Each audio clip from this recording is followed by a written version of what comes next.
नमस्कार। मुद्दा तो है में आपका स्वागत है। मैं हूं आपके साथ ब्रजेश चौक से। आज मुद्दा है दंगल में दिग्गज। जी हां, विजयपुर के दंगल में बीजेपी और कांग्रेस के दिग्गजों ने जोर लगाना शुरू कर दिया है।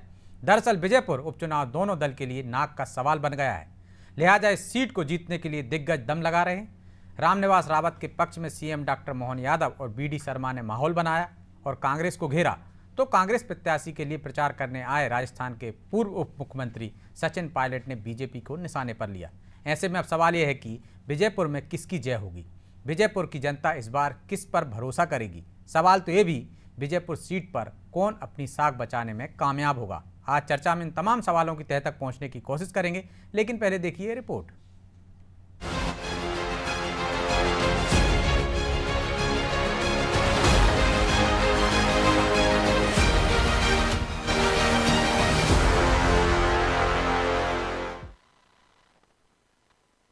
तेज होता जा रहा उपचुनाव का शोर। विजयपुर में दिग्गजों ने लगाया जोर।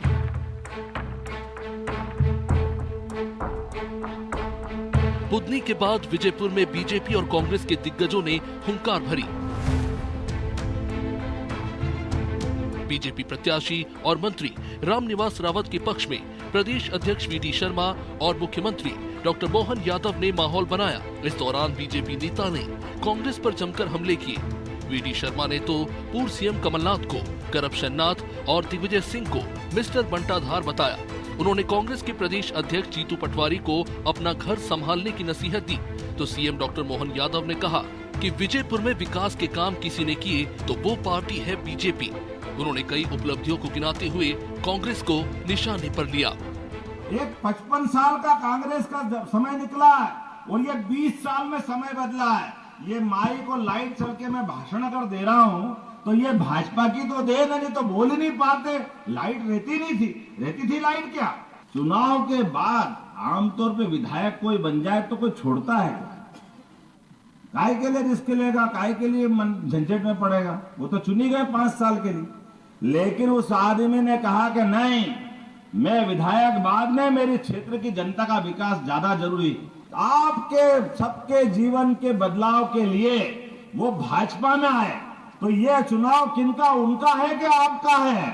15 महीने की कांग्रेस की सरकार बनी थी मिस्टर बंटाधार कमलनाथ के नेतृत्व में, मिस्टर करप्शन नाथ कमलनाथ के नेतृत्व में, मिस्टर बंटाधार दिग्विजय सिंह के इशारे पर चलने वाली सरकार ने क्या उन 15 महीने की सरकार में उन शहरिया बहनों के 1000 रुपए आपने क्यों बंद किए थे? उन हमारी गरीब आदिवासी शहरिया बहनों के हक और अधिकार को भी छीनने का काम इसी कांग्रेस की सरकार ने 15 महीने में किया था, और उसी का परिणाम है कि इस प्रकार की चीजों के कारण रामनिवास रावत जैसे लोगों को कांग्रेस छोड़नी पड़ी।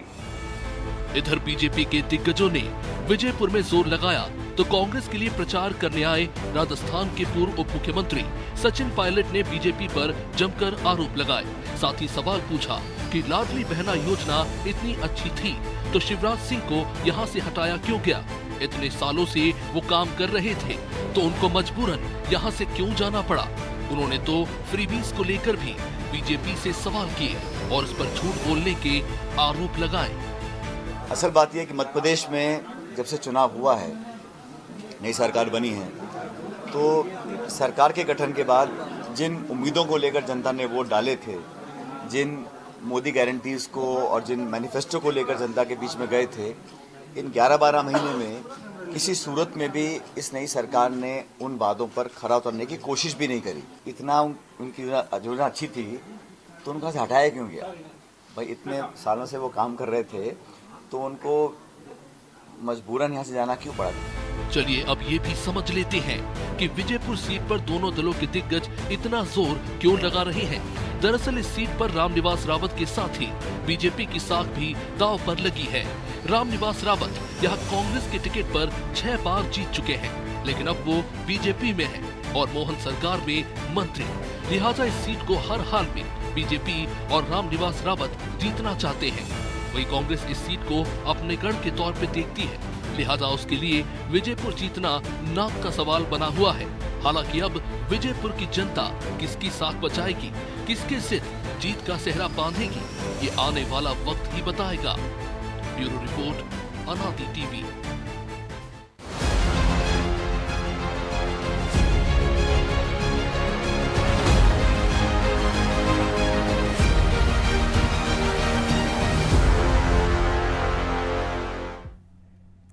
तो इस मुद्दे पर चर्चा के लिए हमारे साथ जुड़ गए हैं बीजेपी प्रवक्ता वंदना त्रिपाठी, कांग्रेस प्रवक्ता जतिंदर पाल सिंह, वरिष्ठ पत्रकार देवदत्त दुबे। आप सभी का बहुत बहुत स्वागत है। जतिंदर जी, शुरुआत आपसे ही करते हैं। आपने बीडी शर्मा को सुना, वो कह रहे हैं करप्शन नाथ की 15 माह की सरकार थी, शहरिया समाज की बहनों के 1000 रुपये जो दिए जाते थे शिवराज सरकार में, वो बंद कर दिए थे। बंटाढार की सरकार थी, ना बिजली था ना पानी था। जिस माइक पर सीएम बोल रहे हैं, उन्होंने कहा ये बीजेपी की वजह से आज आप लाइट देख रहे हैं, बिजली देख रहे हैं, नहीं तो आपके समय में बुरे हाल थे। देखिए, मुझे सीएम साहब की बात पे हास्यास्पद बात लगती है कि आप ये कह रहे हैं कि मतलब एक झूठ की और एक शेख चिल्लीपन की भी एक हद होती है कि बोल रहे हैं कि माइक आज की देन है, जबकि ये जनता जानती है कि ये माइक और ये जितने भी संसाधन है ये कब से चले आ रहे हैं। और जहाँ तक आपने मुख्यमंत्री जी का भाषण सुना होगा, वो मुख्यमंत्री जी कह रहे हैं कि ग्वालियर में 100 साल पहले यहाँ पे एयरपोर्ट बन गया था। क्या 100 साल पहले अंग्रेज बनाते? या उनका इशारा कहीं सिंधिया जी की तरफ है? और आपने देखा इसी सब एक सभा हुई जिसमें आदरणीय शिवराज जी मुख्यमंत्री जी के मौजूदगी में बोल रहे हैं कि आदरणीय मोहन जी, आप हमें प्रपोजल भेजिए और मैं यहाँ रोड बनवाता हूँ। तो आप 25 साल तक के सो रहे थे क्या?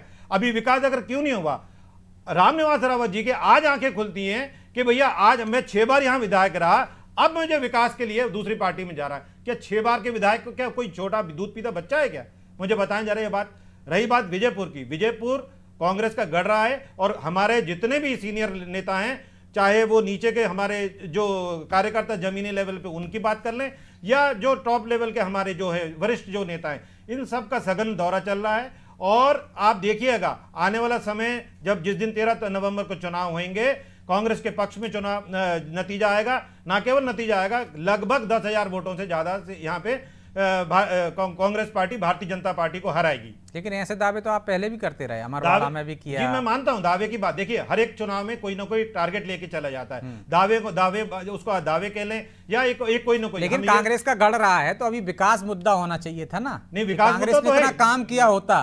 आपकी 15 माह की सरकार रही, इससे पहले भी कांग्रेस की सरकारें रही दिग्विजय सिंह शासन काल में, तो फिर विकास क्यों नहीं हुआ? क्यों विकास के लिए रामनिवास रावत को बीजेपी का दामन थामना पड़ा? नहीं, ये बात गलत है। आप कहेंगे कि बिल्कुल विकास नहीं हुआ। जो भी वहां पे चीजें हैं ये सब कांग्रेस सरकार की ही देन है। भारतीय जनता पार्टी पिछले 20 साल से, मुझे ये बताएं कि ये जो आज शिवराज जी कह रहे हैं कि आप मुझे प्रपोजल भेजिए, करिए, क्या शिवराज जी जब मुख्यमंत्री थे तब उनको ध्यान नहीं आया कि वहां पे अगर कांग्रेस का विधायक है तो मैं वहां पे जो भी जनहित के मुद्दे हैं वहां पे मैं करूं? क्या वहां पे जनता नहीं है? आप मुख्यमंत्री होते, पूरे प्रदेश के मुख्यमंत्री होते, चुनाव के पहले जरूर ठीक है कि भारतीय जनता पार्टी कांग्रेस की बात है। शिवराज जी ने वहां कहां से प्रपोजल मांग लिया? आप देखिए उनका भाषण में, मैं आपको सुना देता हूं। उस भाषण में वो कह रहे हैं कि एक तरीके से तो वो मोहन यादव जी को बोल रहे हैं कि तुमने 1 साल में कुछ नहीं करा है। भाई कहीं ना कहीं वो भी उनको भी टारगेट करे है, कुछ नहीं, इनका ही अंतर्द्वंद है। रही बात कांग्रेस की, कांग्रेस पूरे जोश के साथ में वहां लगी हुई है। आप देखिएगा आज ही हमारे जो बहुत सीनियर लीडर हैं आदरणीय सचिन पायलट जी, उनका दौरा हुआ है। इसके पहले हमारे प्रदेश अध्यक्ष वहां पे लगभग 25-30 दौरे कर चुके हैं। हमारी हर बूथ लेवल से लेके नीचे तक से लेके ऊपर तक की सब कमेटियां बन चुकी हैं। और न केवल कमेटियां नहीं बनी और बहुत ही कमेटियों में घमासान भी चल रहा है। ठीक है, आप दूसरी दिशा में चले गए। वंदना जी से जवाब ले लेता हूँ। वंदना जी, जो बात जतिंदर जी कह रहे हैं कि 1 साल में आपने कुछ नहीं किया, सचिन पायलट भी वही भाषा बोल के गए कि 10 से 11 महीने हो गए, आप जिन वादों के साथ, जिन गारंटियों के साथ आए थे, वो गारंटियां पूरी नहीं की हैं। इसका परिणाम आपको विजयपुर में भुगतना पड़ेगा। देवदत्त जी, जतिंदर जी को भी नमस्कार। देखिए, सबसे पहले तो ब्रजेश जी, जिस प्रकार की बात माननीय जतिंदर जी कर रहे हैं, तो मुझे कृपया करके ये बता दें कि आपके जो राष्ट्रीय अध्यक्ष हैं उन्होंने खुद ये बात स्वीकारा है कि कांग्रेस पार्टी झूठे वादों को लेकर चुनाव में उतरती है और अगर उनकी सरकार बन जाती है, अगर वो जीत जाते हैं, तो उनमें से बहुत सारे ऐसे वादे हैं जो वो पूरे नहीं करती। जो जब कांग्रेस पार्टी के खुद राष्ट्रीय अध्यक्ष इस प्रकार की भाषा बोल रहे हैं अपनी पार्टी के विषय में, तो वो पार्टी किस हिसाब से भारतीय जनता पार्टी पर प्रश्न चिन्ह लगाती है, मुझे तो पहली बात ये समझ में नहीं आती। दूसरी बात ये अभी जो जतिंदर जी को मैं सुन रही थी, तो मुख्यमंत्री श्री डॉक्टर मोहन यादव जी का ये कहना नहीं था कि ये माइक बीजेपी की देन है। उनका ये कहना था कि 24 घंटे बिजली बीजेपी की देन है, और बिल्कुल 24 घंटे बिजली बीजेपी की ही देन है, क्योंकि हमें याद है कांग्रेस का वो काल जब 8-8, 9-9 घंटे बिजली की कटौती प्रतिदिन हर बड़े शहर में तक हुआ। तो हमें ये सारी बातें भी याद आती हैं कांग्रेस के जमाने की, जब कांग्रेस के जमाने में बिजली, सड़क, पानी जैसी मूलभूत सुविधाएं हमें मिलती नहीं थी। और सड़क पे तो क्या हाल होते थे, गड्ढों में सड़क होती थी, या सड़क में गड्ढे, ये कोई समझ ही नहीं पाता था। हम एक बीमारू राज्य हुआ करते थे। आज अगर हम उस बीमारू राज्य की कैटेगरी से बाहर निकले देश से, तो उससे भारतीय जनता पार्टी की सरकार आने के बाद, माननीय पूर्व मुख्यमंत्री शिवराज सिंह चौहान जी के प्रयासों की वजह से, और आज जिस प्रकार से हमारे लेकिन बन्ना जी वो यशस्वी कह रहे हैं कि विजयपुर में आप लोग आरोप लगा रहे हैं कि अब तक विकास नहीं हुआ था, तो सरकार आपकी थी, आपका उम्मीदवार भी कांग्रेस से आया है, लगातार वहां पे हमने देखा 6 बार से विधायक रहे हैं, तो आप उन पर भी प्रश्न चिन्ह लगा रहे हैं, उनकी विधायकी पर भी। देखिए विजय जी, जनप्रतिनिधि रामनिवास रावत जी हैं, और अगर 6 बार जीते हैं तो जरूर उनमें कुछ ऐसा होगा कि जिसकी वजह से वो जीते हैं। पार्टी अपनी जगह है, और एक व्यक्ति विशेष की अपनी विशेषताएं होती हैं। और जिस प्रकार से आज उनके बारे में स्टेटमेंट दिया गया कि वो एक अच्छे व्यक्ति हैं, गलत पार्टी में थे, तो मैं भी यही मानती हूँ, क्योंकि जिस प्रकार 6 बार उन्होंने ताबड़तोड़ तरीके से जीत को हासिल किया है, और जिस प्रकार से वो अजेय रहे हैं, ये दर्शाता है कि एक जनप्रतिनिधि के रूप में एक है वो। और मुझे पूरी तो उम्मीद कुछ है तो किया होगा कि उन्होंने, जब तो जनता चुनती रही। 6 बार तो बिल्कुल उन्होंने किया होगा, और उन्होंने किया के साथ साथ ये भी है कि उन्होंने जो किया तो किया, और उसके अलावा कांग्रेस पार्टी ने उनका उस हिसाब से अगर सम्मान किया होता तो आज ये तो स्थिति पार्टी नहीं ने आती। सम्मान दिए नहीं दिया। मैं बता अच्छा व्यक्ति गलत पार्टी में था, और आपके राष्ट्रीय अध्यक्ष भी कह रहे हैं कि वही वादे कीजिए जो निभा सकें, तो आप झूठ कौन बोलता है? आपकी पार्टी बोलती है। इसका सीधा जवाब दीजिए, फिर मैं देवदत्त जी के पास जाऊंगा। ये मैं देखिए, जी हाँ, जतेंद्र जी। जी मैं आपको बताऊं, मैं वो उस बात पे भी आता हूं। मैं ये बताऊं कि जैसे अभी ये वंदना जी बोल रही थी सड़क की बात, सड़क की जो बात है ना, आज की हालत देख लीजिए, पूरे मध्य प्रदेश में गड्ढे हुए हैं। आज वो बात तो छोड़ी, भोपाल राजधानी में देख लीजिए, हर जगह गड्ढे हैं। जो आप गड्ढों की बात कर रहे थे, आपने बोला कि बिजली की बात है, बिजली के जितने भी जो प्रोजेक्ट लगे ना वो कांग्रेस के जमाने में लगे। ये बात अलग है कि उस दौरान में आए, और बिजली की हालत कोई इतनी ज्यादा खराब नहीं है कि जो आप कह रहे थे कि इतनी ज्यादा बिल्कुल बिजली नहीं आती थी, समझा आप बात की। नहीं, तब का दौर तो देखा, राजधानी में सीएम हाउस की भी कटने लगी थी। नहीं सीएम वो अलग अब मुद्दा तो होगा, 24 किसका घंटे मिल ही रही है ना ग्रामीण मेरी क्षेत्र बात में सुनिए, ये आप भी जानते हैं सीएम हाउस की बिजली ना कभी कटती ना कभी कोई तकनीकी प्रॉब्लम आई हो उसकी वजह से दिग्विजय maintenance सिंह ने कहा था राजधानी की भी काटने दीजिए, सीएम हाउस की भी काट दीजिए। देखिए, जब सरप्लस बिजली जब सरकार के पास में हर परिस्थिति का सामना करना पड़ता है, यदि कोई अगर उस समय कम हो तो कहीं ना कहीं कटौती मतलब कम होगी ना, मैं देख- माना ना आपने। नहीं, मैं क्या बोल रहा हूं कि ये कोई ऐसी बात नहीं है। आज की तारीख में क्या बिजली नहीं जा रही, मुझे बताएं आप गारंटी के साथ में बोलिए कि कहीं 2 मिनट जा की रही है, बिजली नहीं लेकिन आ आ जाती है ना। आज ही तब तो आने का भरोसा नहीं था कब नहीं, आएगी। नहीं ऐसा कोई बात नहीं, तो हम भी बोल सकते हैं। आज की तारीख में अभी हमारे मोहल्ले में आज 4 घंटे बिजली गायब रही है, सुबह 9 बजे से गई है और फिर 1 बजे आई है, और ऐसे पिछले 15 दिन से चल रहा है। तो ये कहीं मेंटेनेंस होता, कहीं एक अलग मुद्दा है। बिजली पे किसी दिन कर लेंगे तो मैं आपको बताऊंगा, जितने भी प्रोजेक्ट लगे हैं वो सब कांग्रेस के जमाने में लगे हैं। अगर आप इस चीज को नकारे तो मैं मान सकता हूं, पूरे के पूरे प्रोजेक्ट कांग्रेस के जमाने में लगे हैं, उसकी ये ऑन रिकॉर्ड है, इसमें कोई झूठ वाली बात नहीं है। लेकिन जो आपके राष्ट्रीय अध्यक्ष कह रहे हैं वही वादे कीजिए, आप कोई आईना दिखा रहे हैं, मतलब आप ऐसे वादे करते हैं, झूठे वादे करते हैं जनता मुझे के बीच बताएं, में। झूठे वादे की बात तो तब आती है ना कि जो वो ये कह रहे हैं कि इंसान को अपनी बातों पे रहना चाहिए। भारतीय जनता पार्टी की तरफ इशारा है कि ये घोषणाएं करते हैं, अमल नहीं करते। उन्होंने बोला पार्टी को कि लेकर बोला है, आपने बयान नहीं पढ़ा लगता है, उनका सुना भी नहीं आपने। मेरी बात सुनिए, आगे की बात मेरे होने दीजिए। मैं ये कह रहा हूं कि जो भी नेता हैं वो बात पे रहें। जैसे कांग्रेस हमेशा जो बोलती है वो करती है। 20 साल से सत्ता में ये लोग हैं, 20 साल से सत्ता में ये लोग हैं, निभाने की बारी इनकी है।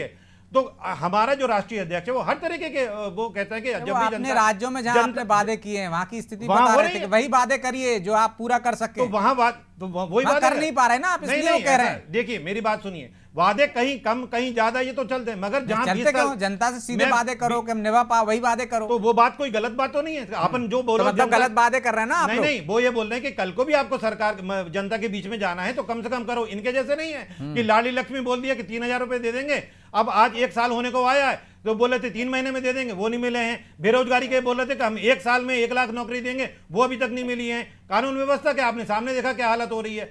तो और तो और अब ये छोड़िए, राजधानी जो है ड्रग का अड्डा बनता जा रहा है।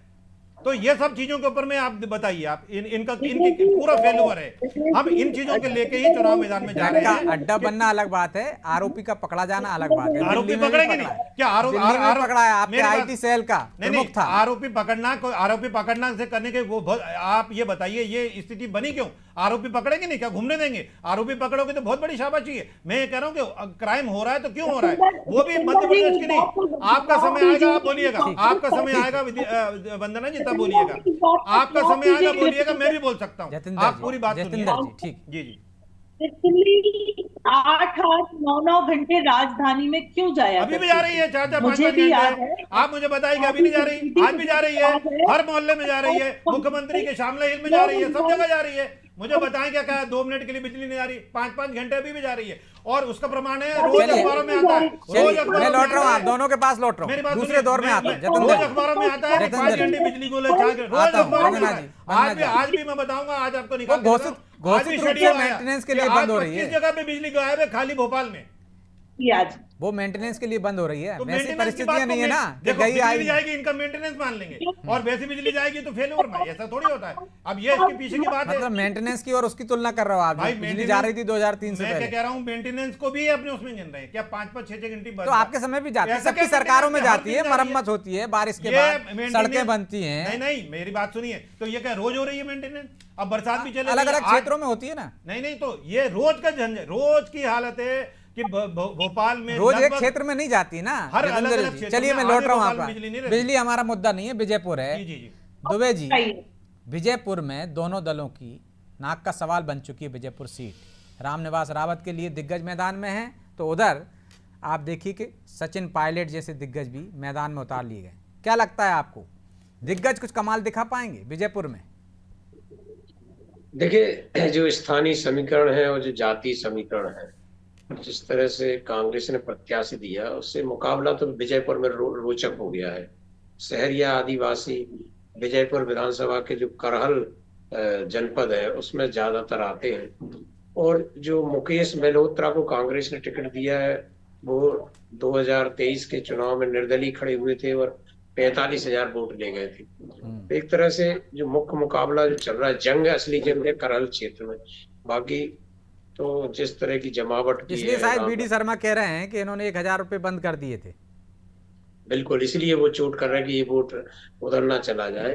और उधर जो मुकाबला है वो इसलिए भी कड़ा हो गया कि रामनिवास रावत भी मंत्री पद की शपथ लेने के बाद लगातार क्षेत्र में, मुख्यमंत्री भी जा रहे हैं लगातार, अनेकों विकास योजनाओं की घोषणाएं की हैं, और लगातार विधानसभा अध्यक्ष नरेंद्र सिंह तोमर वहां डेरा डाले हुए।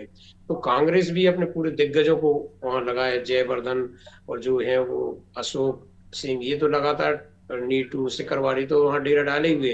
अब राजस्थान की जो भी बॉर्डर है उधर से लगा हुआ है इलाका, बहुत सारा आना जाना है, रिश्तेदारियां हैं, तो वहां के उप मुख्यमंत्री सचिन पायलट को लाए गए। इसके पहले वहां की एक सांसद आई थी, वो भी विजयपुर में घूमी। तो एक तरह से बड़ा कड़ा मुकाबला, कांग्रेस को जो उम्मीदें हैं वो विजयपुर में ही है। बुधनी में तो बड़ा वैसा है कि शिवराज सिंह के जो इतने वर्ष मुख्यमंत्री रहे, जो जमावट है, तो यहाँ तो मुश्किलें हैं कांग्रेस के लिए, लेकिन विजयपुर में वो पूरा जोर लगा रहे हैं। इसलिए भी मानते कि कांग्रेस का एक गढ़ था, 6 बार से रामनिवास रावत कांग्रेस के जीत रहे थे, लेकिन अब वही रामनिवास, लेकिन बीजेपी भी जीती है वहां पे। अब वो ये भी तय होगा कि रामनिवास रावत के व्यक्तिगत संबंध थे या ये विधानसभा में कांग्रेस वोटरों का ही गढ़ है। तो बड़ा कई संदेश हैं उसमें अभी तक, लेकिन ज्योतिरादित्य सिंधिया नहीं पहुंचे। चंबल का इलाका उनका माना जाता है प्रचार के लिए, ये भी एक प्रश्न खड़ा हुआ कि अभी तक वो क्यों नहीं पहुंचे। लेकिन शिवराज सिंह जी चौहान, नरेंद्र तोमर, बीडी शर्मा भी जुट गए हैं, और मुख्यमंत्री तो लगातार पहले से जब चुनाव घोषित नहीं हुआ तब से वहां कार्यक्रम कर रहे हैं। तो आसान किसी के लिए नहीं है, लेकिन भाजपा जो है, जो 24 घंटे 365 चुनावी माहौल में रहती है, वो जो चुनावी जीत की मशीन बन गई है, जिसको हर हाल में चुनाव जीतना आता है। आप देखें अमरवाड़ा कितना कठिन था बीजेपी के लिए, लेकिन लास्ट राउंड में गिनती में उन्होंने जीत ही लिया वो चुनाव। तो ऐसे कितने उपचुनाव हैं जो जीते हैं। कांग्रेस जो मुद्दा बना रही थी कि इन्होंने धोखा दिया रामनिवास रावत ने, तो उसको भी कई चुनाव ऐसे हो चुके, 22 चुनाव तो तभी होते जब 28 चुनाव जब सिंधिया के साथ लोग आए थे, तो उसमें से अधिकांश जीते थे। यहाँ कुछ प्रतिशोध की जो भावना रहती ना, वो भी है। जैसे नीटू सिकरवार लगे हुए हैं ऐसे, जैसे वो व्यक्तिगत लड़ रहे हैं, क्योंकि वो लोकसभा चुनाव में एक तरह से अच्छी स्थिति में थे और रामनिवास रावत उसी समय बीजेपी में चले गए, तो उनको लगता है इनके कारण हम चुनाव हार गए। तो ऐसी बहुत सारी चीजें हैं तो वो तो तमाम समीकरण तो रहते ही हैं जतिंदर सिंह जी, लेकिन कांग्रेस का गढ़ है या रामनिवास रावत का माहौल है वहाँ पर, ये अब तय हो जाएगा इस चुनाव में। जो आप कह रहे हैं ना कांग्रेस का गढ़ रहा है, इस वजह से वो जीतते रहे, लेकिन करिश्मा रामनिवास रावत का है, ये पता चल जाएगा, या कांग्रेस का करिश्मा है। देखिए, मैं आपको जैसे पूर्व में भी आपसे अनुरोध किया था कि जो पिछले 6 बार से ये चुनाव जीते हैं रामनिवास रावत जी, बीच में एक बार जरूर चुनाव हार गए थे।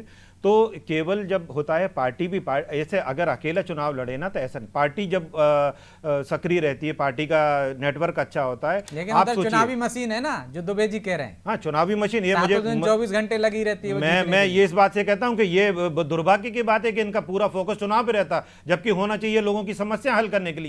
ये एक, जबकि आप देखा जाए कि आज कोई ऐसी नौबत नहीं आ रही थी कि 2 विधायक इधर आ जाए तो हमारी सरकार बच जाएगी, ये कर जाएगी। लगभग काफी कंफर्टेबल मेजॉरिटी से जीते थे। इनका फोकस कोई आ रहा है, दरवाजा क्यों बंद करें? आ रहा है कि अपन उसको पकड़ के ला रहे हैं यहाँ पे, इसलिए ला रहे हैं कि हम देख रहे हैं कि वहां पे गढ़ है, कांग्रेस का गढ़ है वहां पे, और हम वहां पे उनका किला नहीं भेज पा रहे। गढ़ होता तो फिर क्यों नुकसान? नहीं, तो इसीलिए तो मैं कह रहा हूं कि उनको ये लग रहा है यहाँ पे हमें सफलता नहीं मिल रही है, तो यहाँ पे किसी न किसी तरह उनको लाएं और लाके उनको करें। जहां तक आपने बोला है कि कांग्रेस या आप, हम पूरी तरह आश्वस्त हैं, हमारा संगठन आश्वस्त है, हमारे नेताओं का भी वहां पे जितने दौरे हुए हैं उनसे भी जो उनको फीडबैक मिल रहा, उनको यही समझ में आ रहा है कि हमारी कांग्रेस जो है एक तरफा जीत रही है वहां पे। ठीक है, वंदना जी जवाब दे रही हैं। वंदना जी,